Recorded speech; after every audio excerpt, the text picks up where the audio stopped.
हाय दोस्तों, नमस्कार। आज हम बात करेंगे लाइफ इंश्योरेंस या मेडिक्लेम। पूरी डिटेल चर्चा करेंगे, एंड तक जरूर देखना। एंड तक देखने के बाद में आप आपकी प्रतिक्रिया जरूर दे सकते हैं इसके अंदर में। मैं Mukesh Joshi, Indian institute of excellence से आप सभी का हार्दिक स्वागत करता हूं और अलग अलग जानकारी आपके जीवन के अंदर में मैं प्राप्त करवाता हूं। अगर मेरी चैनल को सब्सक्राइब नहीं करा है तो आप सब्सक्राइब जरूर करा लीजिए और बेल बटन नहीं दबाया तो बेल बटन जरूर दबाइए ताकि आपको नोटिफिकेशन मिले। चलिए दोस्तों, आज की बात करते हैं कि मेडिक्लेम या लाइफ इंश्योरेंस। आपको लगेगा मुकेश भाई ये चीज़ का कंपैरिजन क्यों, ऐसा बनाने का मुझे क्यों नौबत आया या ज़रूरत आया। पर्टिकुलरली मुझे ये जानकारी देने की ज़्यादा इच्छा, मैं बोल सकता हूँ कि काफ़ी मुझे प्रेरणा जो मिली एक रिपोर्ट से मेरे को मिली। एक रिपोर्ट जो आया था, आप सभी ने पढ़ा होगा, फोर्ब्स का रिपोर्ट था, इंडिया को लेके रिपोर्ट था। और रिपोर्ट ये है, यहाँ पर आप लोगों को प्रदर्शित भी कर रहा हूँ।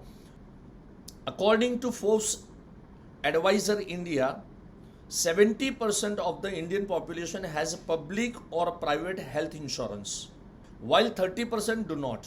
मतलब इंडिया में अगर मैं मेडिक्लेम का पेनिट्रेशन अगर मैं देखूं तो 70% हो चुका है।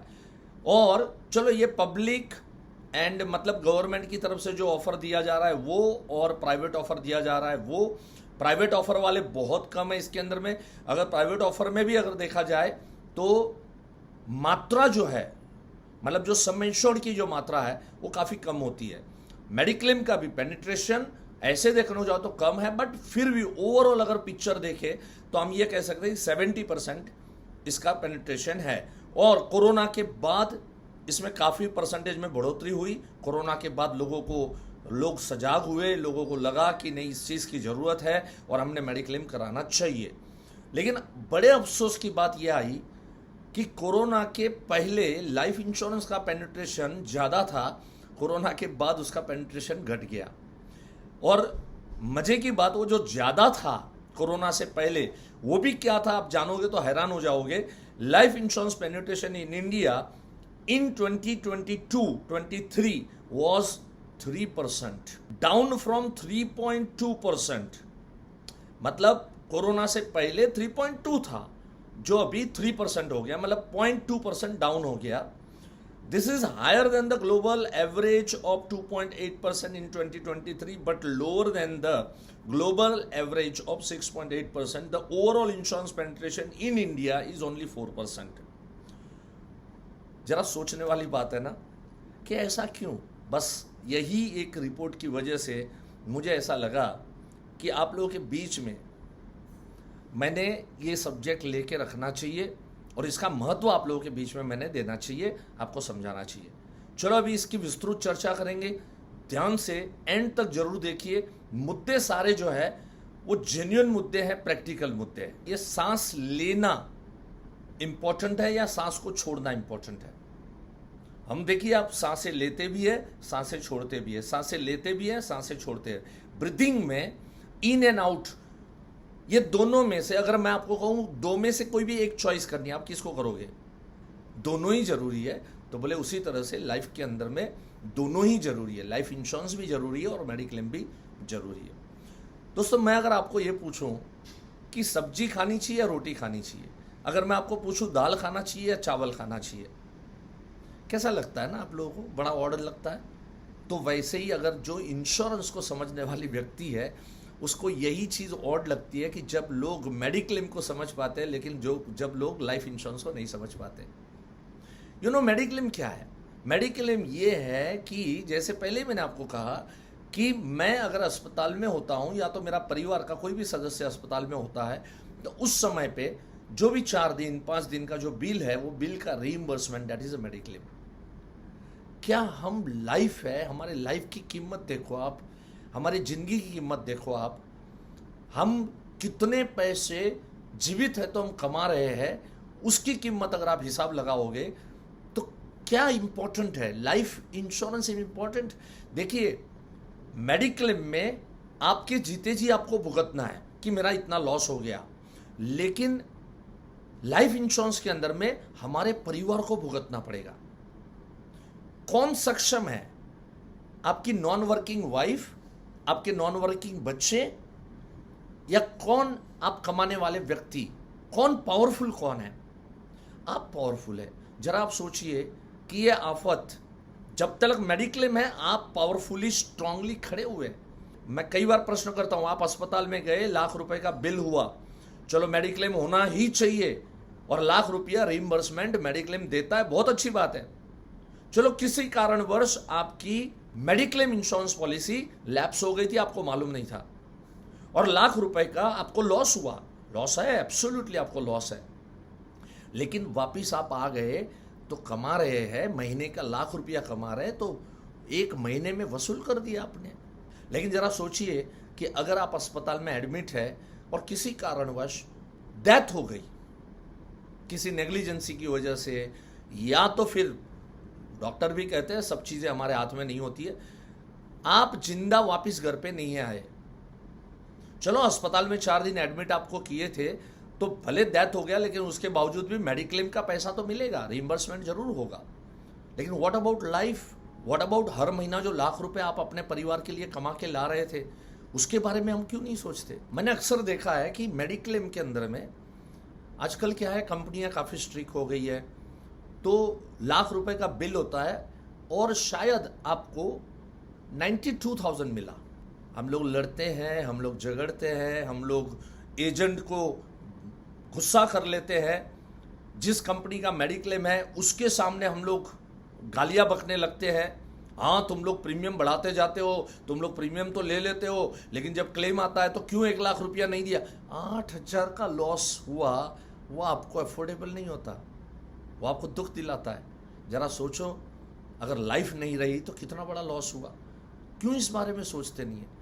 हकीकत में हमारा 70% पेनिट्रेशन अगर लाइफ का होता और 3-4% पेनिट्रेशन हमारा मेडिक्लेम का होता, तो मुझे ये वीडियो बनाने की जरूरत ना पड़ती।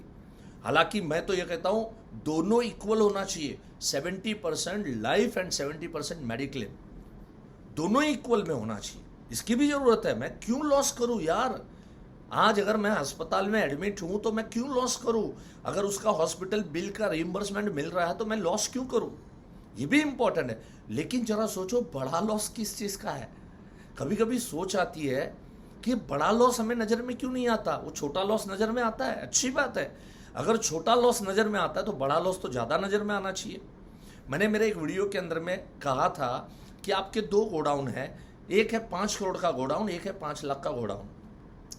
अगर आग लगती है और आप 2 में से किसी एक ही गोडाउन को बुझा सकते हैं, तो आप कौन से गोडाउन को बुझाने जाओगे? 5 लाख या 5 करोड़ के? ये जो 5 लाख का जो गोडाउन है, that is your mediclaim policy, and 5 crore का जो गोडाउन है, ये आप खुद।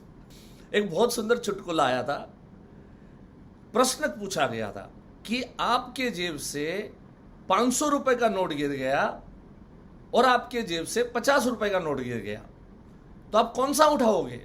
तो किसी ने कहा 500 का उठाऊंगा। बोले बेवकूफ, दोनों उठाना, 50 भी तेरा ही है, 500 भी तेरा ही है। एग्जैक्टली उसी तरह से मैं कहता हूं कि दोनों लॉस उठाना चाहिए, दोनों लॉस इंपॉर्टेंट है। मैं कहीं पर भी ये नहीं कहना चाहता हूं आप मेडिक्लेम बंद कर दो, मेडिक्लेम मत लो, आप मेडिक्लेम ही क्यों ले रहे हो। नो बॉस, मैं यहां दोनों को जिम्मेदार मैं समझता हूं, आपको भी जिम्मेदार समझता हूं। जो यहां पर कस्टमर है, जो मुझे सुन रहे हैं, वो भी जिम्मेदार उतने ही है जितने एजेंट जिम्मेदार है। अगर एजेंट ऐसा कर रहा है तो क्यों कर रहा है? क्योंकि आप बड़े आसानी से आप समझ नहीं पा रहे what is life policies. Life policy का मतलब है मेरे जीवन का अंत, और उसके बाद में मेरे परिवार को मैं जो कमा रहा था उसमें से कितना मैं रिइंबर्समेंट करके मैं उसको दे सकता हूं। That is the power of life policy. जीते जी हम लोग सोचिए पैसे कमाने के लिए क्या क्या नहीं करते, दिन रात एक करते हैं, मेहनत करते हैं, अनेकों सेक्रीफाइस करते हैं। अगर इतना सेक्रीफाइस करके हम धन कमाते हैं, हमारे ना रहने के बाद अगर हमारा जो कमाने का और एफर्ट करने का जो प्रोसेस था, अगर उसका रिइंबर्समेंट लाइफ पॉलिसी अगर करके दे रही है, तो क्यों नहीं लेना चाहिए? तो फ्रेंड्स, मैंने आपको कहा एक है छोटा लॉस, एक है बड़ा लॉस। छोटा लॉस को आपको निपटना है, बड़े लॉस को फैमिली को निपटना है। अगर जरा सोचिए, छोटे लॉस को आपको निपटने में इतना भारी लगता है, 2, 5, 10 हजार कम मिलता है तो भी आपको दुख होता है, तो जब परिवार को बड़ा लॉस भुगतना पड़ेगा हर महीने की आती हुई इनकम जो है वो स्टॉप हो जाएगी। जरा सोचो क्या होगा अगर आपका सिर्फ मेडिक्लेम इंश्योरेंस पॉलिसी है। और आप अगर जिस भी एजेंट मित्र को जानते हो तो उसको बुलाइए, आपका मेडिक्लेम बेचने वाला भी शायद लाइफ इंश्योरेंस का काम कर रहा है, सामने से आप बुलाइए और सामने से बुला के आप उसको बोलिए कि मुझे लाइफ इंश्योरेंस पॉलिसी भी लेना है, मुझे बताओ मैंने क्या लेना चाहिए, कैसे लेना चाहिए, किस तरह से मैंने लेना चाहिए, मेरी इतनी इनकम है, मेरा घर का खर्चा इतना है और ये कितना रिइंबर्समेंट मैंने लेना चाहिए और किस तरीके से मैंने लाइफ पॉलिसी लेना चाहिए। एक बहुत ही सुंदर उदाहरण अब मैं आपके बीच में यहां पर रख रहा हूं। देखिए, आप कहेंगे हम लाइफ पॉलिसी तो लेके बैठे, हालांकि 3% लेके बैठे या 4% ज्यादा से ज्यादा। अगर आप लाइफ पॉलिसी लेके बैठे तो मेरा आपको एक प्रश्न है, 1 साल अगर घर से आप बाहर जाते हैं, हर महीने का आपका घर का खर्चा है, मान के चलिए कि 20,000 रुपया, तो आप 2,40,000 रुपए आपकी वाइफ को साल भर का दे के जाना है। ऐसा कोई व्यवस्था है कि आपको साल भर का पैसा वाइफ को दे के जाना है तो आप 2,40,000 दे के जाएंगे। अगर 2 साल के लिए आप जा रहे हैं तो 4,80,000 देंगे या लगभग 5 लाख रुपया आप अपनी वाइफ को दे के जाएंगे। मैं आपको पूछता हूं, आपका लाइफ पॉलिसी कितना है, इसका सम एश्योर्ड कितना है, इसका अमाउंट कितना है?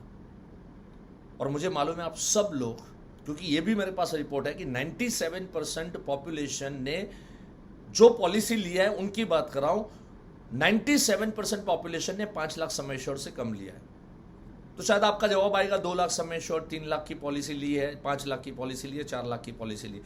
अगर आपने 4 लाख की पॉलिसी ली है तो मैं आपको प्रश्न करता हूं, 1 साल घर से बाहर जाओगे तो 2.5 लाख चाहिए, 2 साल घर से बाहर जाओगे तो 5 लाख चाहिए।